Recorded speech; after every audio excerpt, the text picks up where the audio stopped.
Bismillahirrahmanirrahim. Assalamualaikum warahmatullahi taala wabarakatuh. Alhamdulillahirabbil alamin wa bihi nasta'inu ala umuri dunya waddin wa ala alihi washabbihi ajmain, amma ba'du.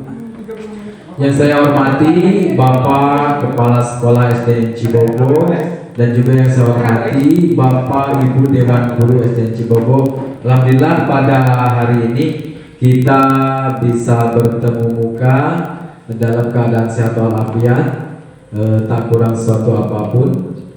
Bapak Ibu yang saya hormati, di sini saya berdiri bukan untuk menggurui Bapak Ibu ataupun mengajar Bapak Ibu ya. Namun saya sendiri dan juga tadi rekan saya telah mengikuti pelatihan selama 5 hari tentang pembelajaran mendalam. Jadi kami berkewajiban untuk diseminasi atau pengibasan ataupun menyampaikan kembali, mentransfer ilmu-ilmu atau pengetahuan yang kami dapatkan di waktu pelatihan. Bapak Ibu yang saya hormati, tidak banyak yang akan saya sampaikan karena tadi sudah dipaparkan secara gamblang oleh Bapak Kepala Sekolah kita. Di sini saya akan menambahkan saja apa yang saya tangkap kemarin di waktu pelatihan beserta rekan saya mengenai prinsip pembelajaran. Jadi prinsip pembelajaran dalam pendekatan deep learning itu ada yang disebut dengan berkesadaran. Pertama itu berkesadaran. Berkesadaran itu apa? Berkesadaran itu merupakan pengalaman belajar peserta didik yang diperoleh ketika mereka memiliki kesadaran untuk menjadi pembelajar yang aktif dan mampu meregulasi diri. Peserta didik memahami tujuan pembelajaran ya. Jadi berkesadaran itu intinya adalah peserta didik mampu memahami tujuan pembelajaran ya.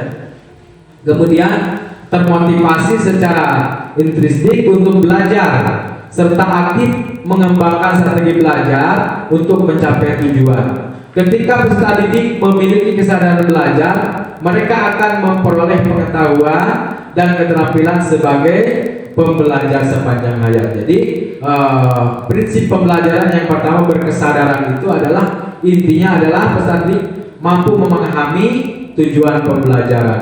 Kemudian yang kedua dari prinsip pembelajaran itu ada bermakna. Ya. Jadi bermakna di sini pembelajaran bermakna itu terjadi ketika peserta didik dapat menerapkan pengetahuannya secara kontekstual, secara nyata ya. Proses belajar peserta didik tidak hanya sebatas memahami informasi penguasaan konten, kemudian namun berorientasi pada kemampuan mengaplikasi pengetahuan. Nah, kemampuan ini mendukung retensi jangka panjang. Kemudian pembelajaran terkoneksi dengan lingkungan peserta didik, ya, membuat mereka memahami siapa dirinya. Kemudian yang ketiga dari prinsip pembelajaran itu ada menggembirakan. Menggembirakan ini tidak kalah pentingnya. Pembelajaran yang menggembirakan itu merupakan suasana belajar yang positif dan menantang, menyenangkan dan memotivasi. Nah, jadi intinya rasa senang dalam belajar itu membantu peserta didik terhubung secara emosional ya, terhubung secara emosional sehingga lebih mudah memahami, mengingat dan menerapkan pengetahuan.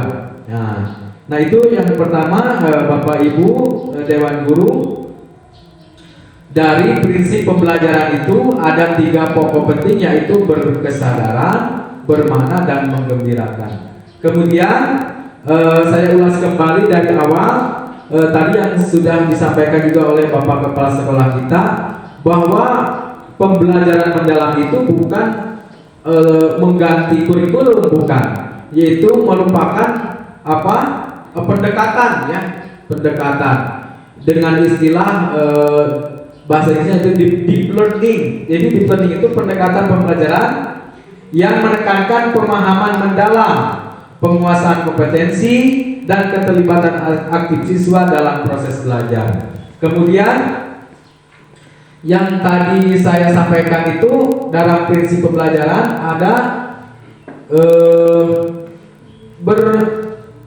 ada bermakna ya. Bermakna itu istilahnya disebut juga dengan meaningful ya. Meaningful itu bermakna. Bermakna di sini adalah pembelajaran ditujukan untuk menciptakan pemahaman yang mendalam tentang materi ya. Bukan sekedar hafalan. Siswa diajak untuk mengaitkan pengetahuan baru dengan pengetahuan yang sudah ada, yaitu jadi dan makna dari meaningful atau bermakna. Kemudian ada mindful ya. Mindful itu adalah berkesadaran. Mindful itu berkesadaran. Berkesadaran itu apa? Siswa dituntut untuk menyadari proses belajar mereka sendiri, termasuk kekuatan dan kelemahan mereka, serta bagaimana mereka belajar paling efektif. Nah, itu mana dari mindful atau berkesadaran. Kemudian terakhir ada joyful. Joyful learning itu pembelajaran dengan menggembirakan, yaitu artinya pembelajaran dirancang untuk menciptakan suasana belajar yang menyenangkan dan positif sehingga siswa dapat menikmati proses pembelajaran. Nah, itu Bapak Ibu. Kemudian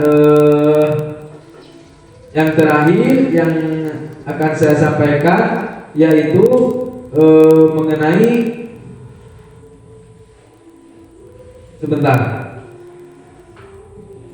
mengenai 8 profil lulusan ya, 8 dimensi profil lulusan. Yang pertama itu adalah dimensi profil lulusan itu keimanan dan ketakwaan terhadap Tuhan Yang Maha Esa.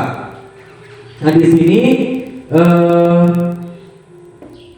dimensi profil lulusan keimanan dan ketakwaan terhadap Tuhan Yang Maha Esa menunjukkan individu yang memiliki keyakinan teguh akan keberadaan Tuhan serta menghayati nilai-nilai spiritual dalam kehidupan sehari-hari.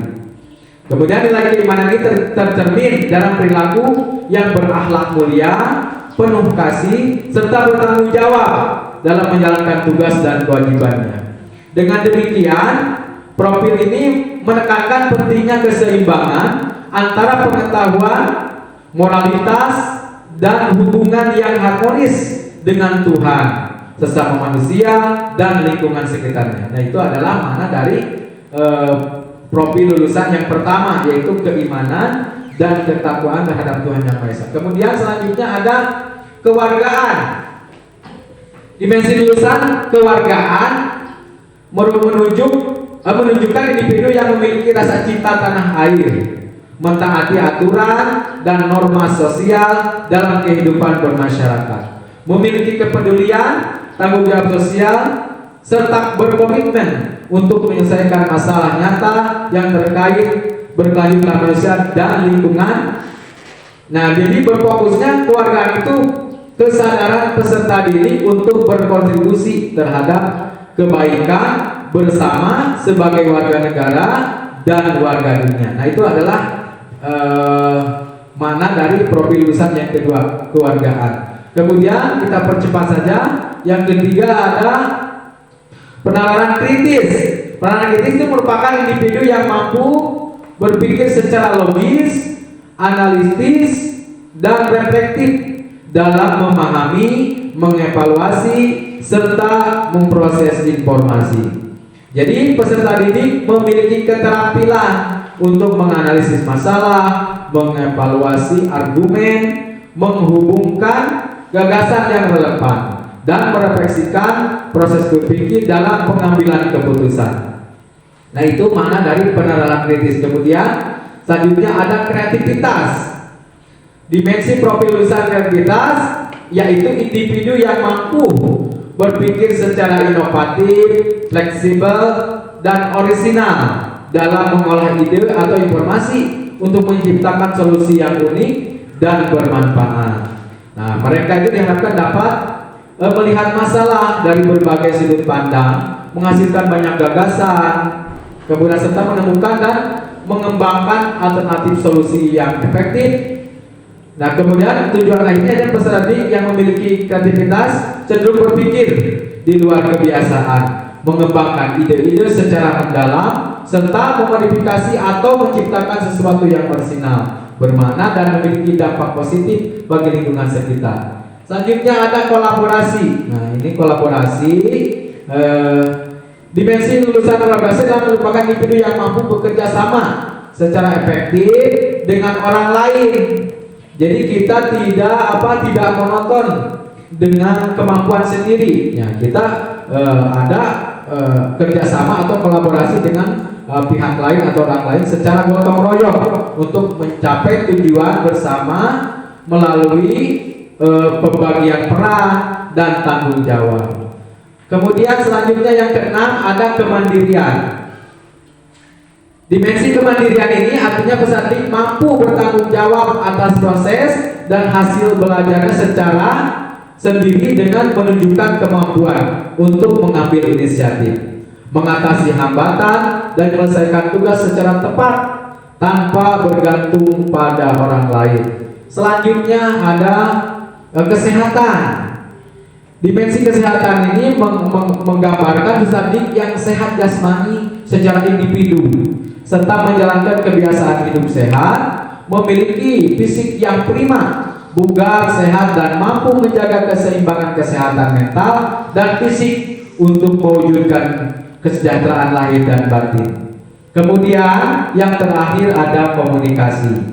Nah, komunikasi peserta didik memiliki kemampuan komunikasi yang baik untuk menyampaikan ide, gagasan, dan informasi dengan jelas, serta berinteraksi secara efektif dalam berbagai situasi.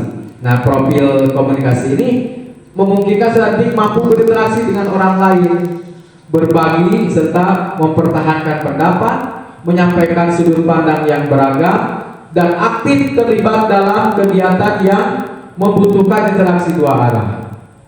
Kemudian dengan demikian diharapkan lulusan yang memiliki kemampuan komunikasi dengan baik dapat membangun hubungan yang positif, menjembatani perbedaan pendapat, dan menciptakan pemahaman bersama dalam lingkungan sosial maupun profesional. Nah, itu Bapak Ibu dan juga Bapak Kepala Sekolah yang saya hormati.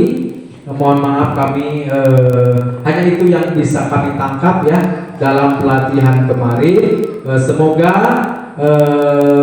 apa yang saya sampaikan bisa kita terapkan dalam pembelajaran kita sehari-hari. Mungkin itu yang bisa saya sampaikan, kurang lebihnya mohon maaf. Billahi taufiq wa hidayah. Wassalamualaikum warahmatullahi taala wabarakatuh.